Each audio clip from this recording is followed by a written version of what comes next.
হযরতে মালিক ইবনে দিনার ইনি ছিলেন একজন প্রখ্যাত আল্লাহর ওলি, একজন বুজুর্গ। কেমন ওলি ছিলেন, কেমন ওলি ছিলেন! জায়গায় যদি দোয়া করতেন, জায়গার দোয়া কবুল হয়ে যাইত, সাথে সাথে আল্লাহ রাব্বুল আলামিনের পক্ষ থেকে গায়েবী ফয়সালা হয়ে যেত। এমন একজন আল্লাহর ওলি হযরতে মালিক ইবনে দিনার। হযরতে মালিক ইবনে দিনারের প্রথম জীবনীটা ছিল একটু ব্যতিক্রম, একটু অন্যরকম। মালিক ইবনে দিনার কয়, আমার প্রথম জীবনীতে আমি এত আল্লাহওয়ালা এখনো হই নাই, আমি এখনো আল্লাহকে চিনি না। মালিক ইবনে দিনার বলে, আমার একটা দায়িত্ব ছিল, বাজারের ভিতরে অনেকগুলা দোকান ছিল, এই দোকানের থেকে আমার ট্যাক্স তোলার দায়িত্ব ছিল। আমি এই দোকানগুলো থেকে ট্যাক্স উঠাইতাম, ট্যাক্স উঠে আমি দিনের শেষে আমি অধিক হারে মদ্যপান করে শুয়ে থাকতাম। আমি মাঝে মাঝে টাকা তুলে আমি মদ্য ক্রয় করে আমি আমার বাসায় যে আমি মদ্যপান করতাম। কিছুদিন পরে আমি বিবাহ করলাম। আল্লাহ রাব্বুল আলামিন আমার স্ত্রীর গর্ভে একটা নেককার ফুটফুটে মেয়ে সন্তান দান করলেন, কন্যা সন্তান দান করলেন। মালিক ইবনে দিনার বলেন, এই সন্তানটা মাঝে মাঝে আমার মদের গিলাসটা ফেলে দেয়, মাঝে মাঝে মদটা ফেলে দেয়। এক পা দু পা করে করে হাঁটা শুরু হয়ে গেল। আস্তে আস্তে 1 বছর 2 বছর করে যখন বড় হয়ে গেল, চেহারা পান তাকাইলে বড় মায়া, মায়াকেও ধরে রাখতে পারি না। মাঝে মাঝে আমি মদ ক্রয় করে আমি বাড়িতে খাইতে আসতাম। আর এই ছোট্ট নাবালিকা কলিজার টুকরা সন্তান, আমার কলিজার টুকরা সন্তান মাঝে মাঝে মদের গিলাস ফেলে দিত হাত থেকে নিয়ে। আমি কিছু বলতাম না, বরঞ্চ গালের ভিতরে চুমা দিতাম, মুখের ভিতরে চুমা দিতাম। চুমা খেয়ে বলতাম, যাও না যাও। হঠাৎ করে আল্লাহ তাআলার কি এক আজব পরিহাস! এই মেয়েটা মারা গেল দুনিয়ার বুক থেকে, দুনিয়ার জিন্দেগি শেষ করে কবরের দিকে রওনা হয়ে গেল। ভাইরা আমার, মালিক ইবনে দিনার বলেন, আমি আমার এই মেয়ের গৃহ বিচ্ছেদ আমি সহ্য করতে পারি না। আল্লাহ রাব্বুল আলামিন জানি না আমাকে কেমন ভাবে পরীক্ষা নিচ্ছেন, আমি জানি না। তবে আমার কলিজার টুকরা সন্তান দুনিয়া থেকে মারা গেল, আমি কষ্ট সহ্য করতে পারতেছি না। হঠাৎ করে আমি বাজার থেকে ট্যাক্স করে আমি দিন শেষে অধিক হারে আমি মদ্য ক্রয় করলাম। এত মদ্যপান করলাম, এত মদ্যপান করলাম যে আমি একটা গাছের নিচে শুয়ে গেলাম। গাছের নিচে যখন শুয়ে গেলাম, ঘুমের ভিতরে আমি স্বপ্নে দেখতেছি কিয়ামতের ময়দান কায়েম হয়ে গেছে। ইসরাফিল আলাইহিস সালাতু ওয়াস সালাম সিংহায় সিংহায় ফুঁক দিয়েছেন, কিয়ামতের ময়দান কায়েম হয়ে গেছে। সকলে কবর থেকে উঠে একদিকে দৌড়াচ্ছে। আমি মালিক ইবনে দিনার ওদের পিছন দিকে আমি রওনা হতে লাগলাম। ওদের পিছনে পিছনে আমি মালিক ইবনে দিনার, ওদের পিছনে পিছনে আমি দৌড়াচ্ছি। হঠাৎ করে কিছু দূর যাওয়ার পর আমি দেখলাম একটা অজগর সাপ আমার পেছনে ধাওয়া করেছে। একটা অজগর সাপ আমাকে এমন ভাবে ধাওয়া করেছেন, আমার পিছু নিয়েছেন। আমি মানুষের পিছু পার হয়ে মানুষের পেছনে যাচ্ছিলাম। হঠাৎ করে আমি তাদের পেছন ছেড়ে অন্যদিকে রওনা হয়ে গেলাম। তারপরেও সাপ আমার পিছন ছেড়ে না, সাপ আমার দিকে পিছন দিকে ধাওয়া করে চলেছে, আমার পেছন দিকে। হঠাৎ করে কিছু দূর যাওয়ার পর আমি রাস্তার ভিতরে একটা বৃদ্ধা পুরুষকে আমি পাইলাম, একজন হত বৃদ্ধ, খুবই বৃদ্ধ, ক্ষীণ বয়স, গায়ে কোনো শক্তি নাই। আমি ওই আল্লাহ বান্দাকে বললাম, বাবা আমাকে বাঁচান, আমাকে একটা অজগর সাপ আমার পিছনে ধাওয়া করেছে, আমাকে তাড়তেছে, আমাকে বাঁচান। ওই মুরুব্বি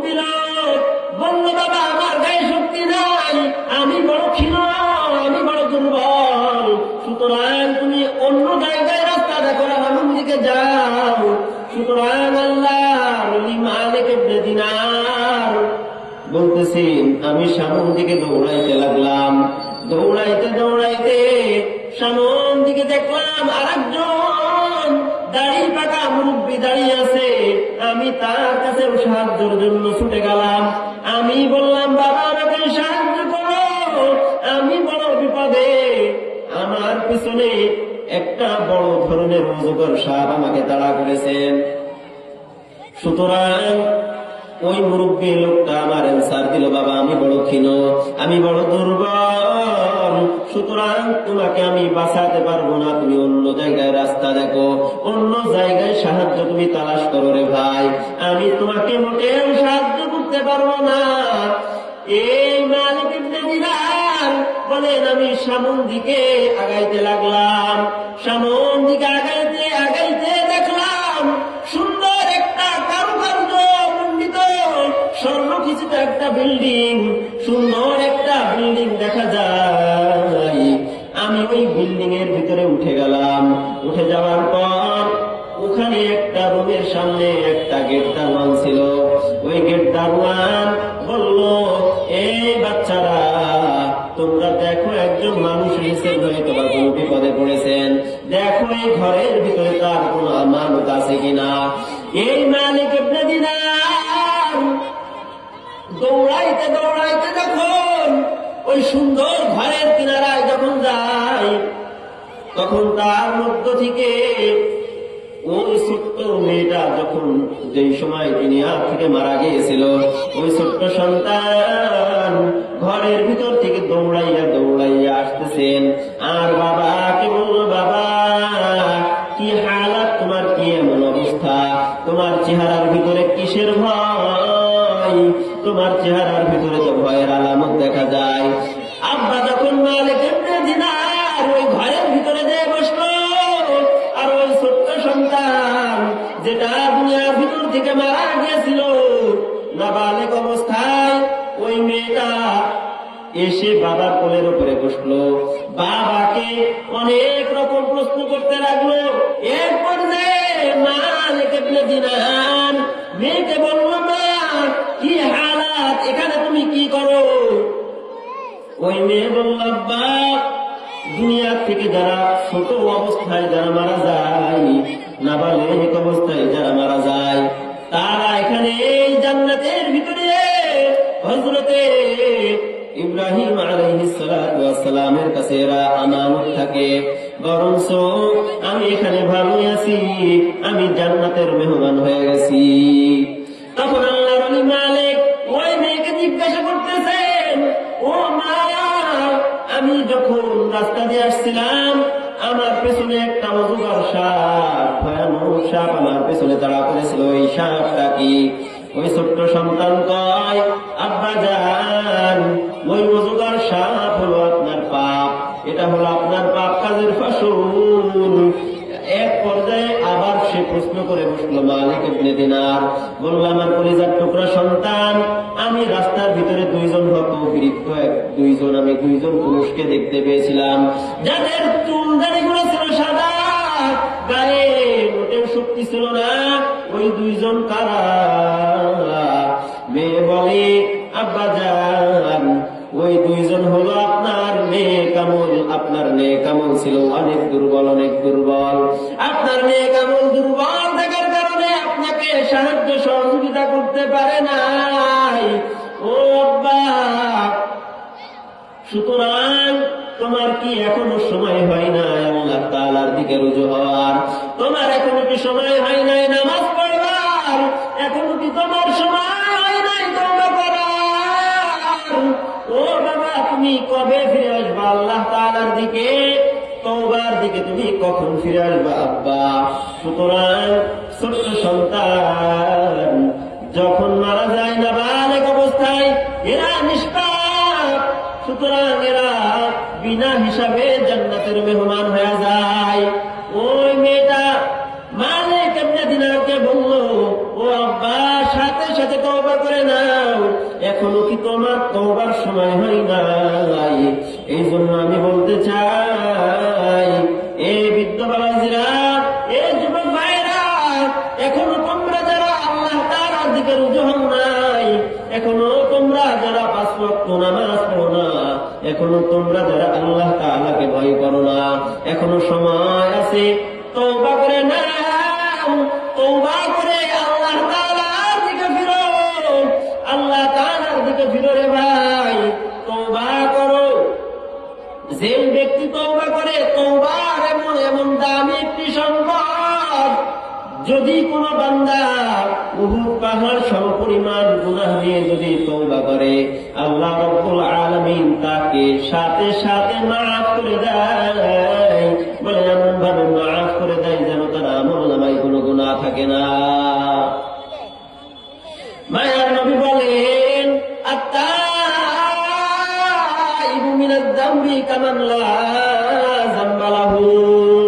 যে ব্যক্তি তওবা করে তার কেমন যেন কোনো গুনাহ থাকে না, সাথে সাথে সে গুনাহমুক্ত হয়ে যায়।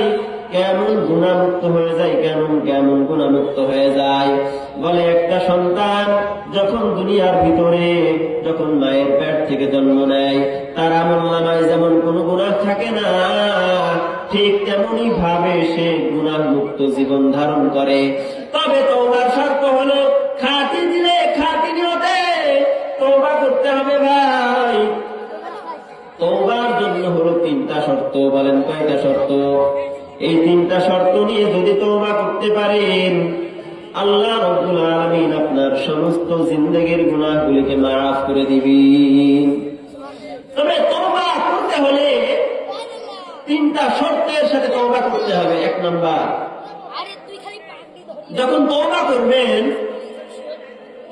তখন আপনার কৃত গুনাহের প্রতি আপনাকে লজ্জিত হতে হবে যে আল্লাহ সামনে আর গুনাহ করব না। নাম্বার 2,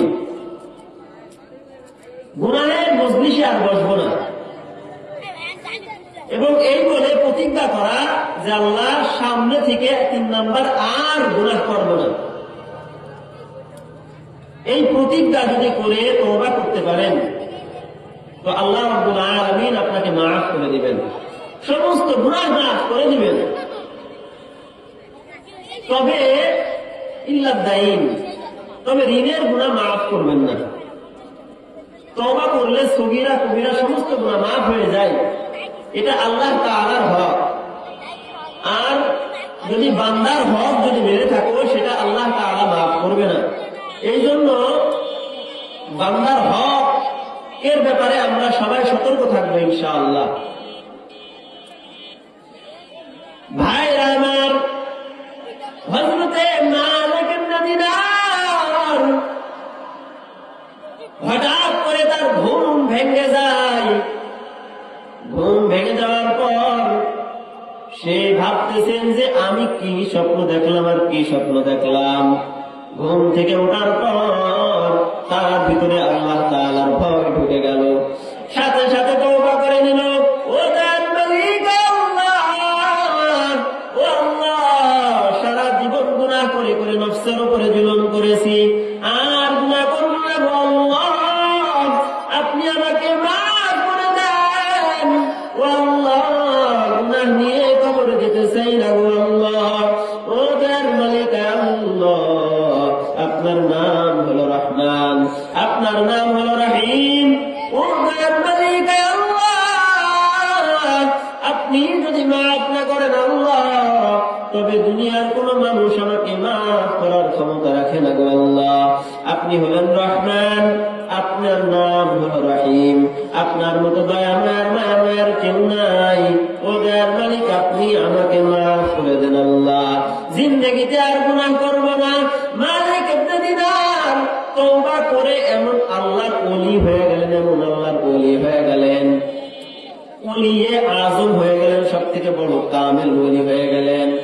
এমন ওলি, এমন আল্লাহ ওয়ালা হয়ে গেলেন যে যখন দোয়া করে আল্লাহ তাআলার কাছে দোয়া করে সাথে সাথে কবুল হয়ে যায়, সাথে সাথে কবুল হয়ে যায়।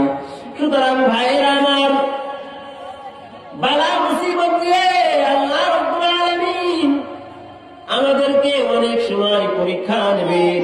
এই পরীক্ষায় আমাদেরকে ধৈর্য ধারণ করা লাগবে রে ভাই। অনেক সময় আমাদের কলিজার টুকরা সন্তানকে আল্লাহ সিনায় নেওয়ার মাধ্যমে পরীক্ষা নেবেন। এখানে ধৈর্য ধারণ করতে হবে।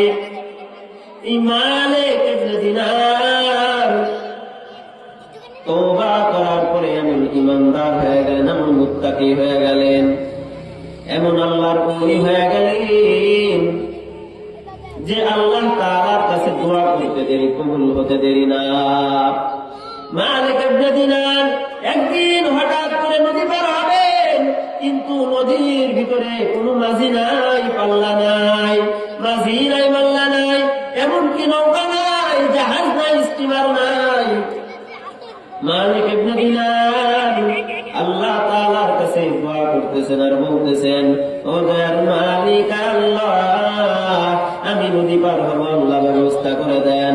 আয় আল্লাহ, নদীর ভিতরে কোনো মাঝি নাই, কোনো মাল্লা নাই, ও আল্লাহ নৌকা নাই, কোনো স্টিমার নাই, ও আল্লাহ আপনি আমাকে স্টিমারের ব্যবস্থা করে দেন। মালিক ইবনে দিনার দোয়া করতে দেরি, আল্লাহ তাআলা ব্যবস্থা করতে দেরি না। মানে নবীর উম্মতের দল, এখন প্রশ্ন আসতে পারে, হুজুর আমরাও তো দোয়া করি, তবে আমাদের দোয়া কেন কবুল হয় না, কেন কবুল হয় না, কেন কবুল হয় না? যেই জবানে মিথ্যা কথা বলো, যেই জবানে মানুষের গালি দাও, ওই জবানে দোয়া করলে দোয়া কবুল হবে না। যেই জবানে সুদ খাও, যেই হাত দিয়ে হারাম মাল উপার্জন করো, ওই হাতে দোয়া করলে, ওই হাত তুলে দোয়া করলে দোয়া কবুল হবে না। সুতরাং আল্লাহ তাআলার কাছে দোয়া চাইতে হলে খালেস নিয়তে চাইতে হবে রে ভাই, জবানটাকে পরিশুদ্ধ করে চাইতে হবে। মানুষরে গালি দেওয়া যাবে না। মায়ার নবী হাদিসের ভিতরে বলেন, মান ইয়াজমান লি বাইনা লাহইয়াইহি ওয়া রিজলাইহি আজমানতু লাহুল জান্নাহ। মায়ার নবী বলেন, যে ব্যক্তি আমি রাসূল সাল্লাল্লাহু আলাইহি ওয়াসাল্লামের জন্য তার মুখের দুই চোয়ালের মধ্যবর্তী জবানকে যে হেফাজত করবে, আর দুই ঠ্যাঙের মধ্যবর্তী যে লজ্জা স্থানটা আছে, এই লজ্জা স্থানের যে হেফাজত করবে, আমি মায়ার নবী তার কাল হাসরের ময়দানে তাকে জান্নাতে নিয়ে যাওয়ার জন্য আমি মায়ার নবী তার জামিন হয়ে গেলাম। সুবহানাল্লাহ। সুতরাং দোয়া করতে হলে আমাদেরকে জবানকে পরিশুদ্ধ করতে হবে। কাউকে গালি দেওয়া যাবে না, কাউকে এই জবান দ্বারা কষ্ট দেওয়া যাবে না। যদি কষ্ট দেয়, গালি দেয়, তো জবান নাপাক হয়ে যাবে। আল্লাহর হাবিব হাদিসের ভিতরে বলেন, সিবাবুল মুসলিমি ফুসুকুন, মানুষকে গালি দেওয়া এটা হলো ফাসিকি, অনেক বড় একটা গুনাহের কাজ। সুতরাং সম্মানিত হাজিরিন ভাইরা আমার, আমরা এই জবান দিয়ে কাউকে গালি দেব না। তো গালি দিলে আল্লাহ রাব্বুল আলামিন নারাজ হয়, আর গালি দেওয়া এটা হলো ফাসিকি, কবিরা গুনাহ।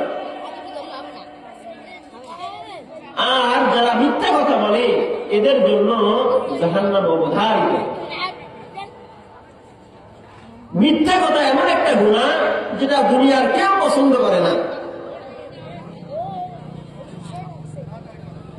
উস্তাদ যদি মিথ্যা কথা বলে, ছাত্ররা পছন্দ করে না। সন্তান যদি মিথ্যা কথা বলে, পিতা মাতা সহ্য করতে পারে না, পছন্দ করে না। তো মিথ্যা কথা এটা একটা জঘন্যতম কাজ। মিথ্যা কথা যে কবিরা গুনাহ, এটা বুঝতে দলিলের প্রয়োজন হয় না, যদিও দলিল আছে। এটা বোঝার জন্য বিবেক নামক আদালতের কাছে প্রশ্ন করলেই বোঝা যায় যে মিথ্যা কথা এটা হলো খারাপ কাজ। তো মিথ্যা কথা বলা যাবে না। মিথ্যা কথার যদিও অনেক দলিল আছে যে মিথ্যা কথা বলার কারণে গুনাহ হয় এবং জাহান্নামে যাওয়া লাগে মিথ্যা কথা বলার কারণে।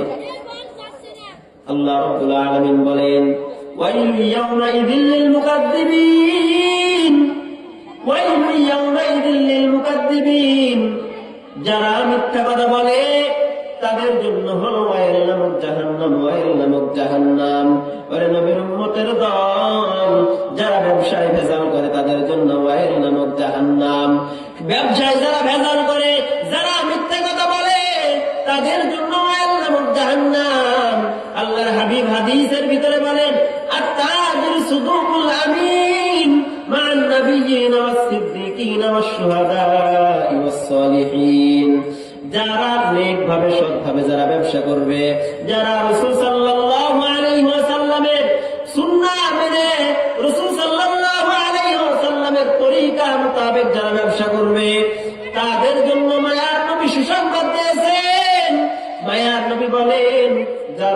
ভাবে যারা ব্যবসা করবে তারা সিদ্দিক সত্যবাদী শহীদদের সাথে নবীদের সাথে কাল হাসরের ময়দানে জান্নাতের মেহমান হয়ে যাবে। ভাইরা আমার, আল্লাহর ওলি মালিক ইবনে দিনার নদীর কিনারায় দাঁড়িয়ে আছেন, নদীর কিনারায় দাঁড়িয়ে দোয়া করতেছেন, আল্লাহ উপরে যাব, নদীর ভিতরে কোনো মাঝি নাই, পাল্লা নাই, মাল্লা নাই। দোয়া করার পরে কিছুক্ষণ পর একটা নৌকা কুলে এসে ভিড়ে গেল। নৌকা হঠাৎ করে একটা স্টিমার নদীর কিনারায় এসে ভিড়ে গেল। ভিড়ে যাওয়ার পর মালিক ইবনে দিনার বলে, আমি ওই স্টিমারে চড়ে বসলাম, আমার সাথে আরো কিছুজন যাত্রী ছিল, তারাও নৌকার ভিতরে উঠে বসলো। উঠে বসার পরে এই স্টিমার যখন নদীর মাঝে চলে গেল, তখন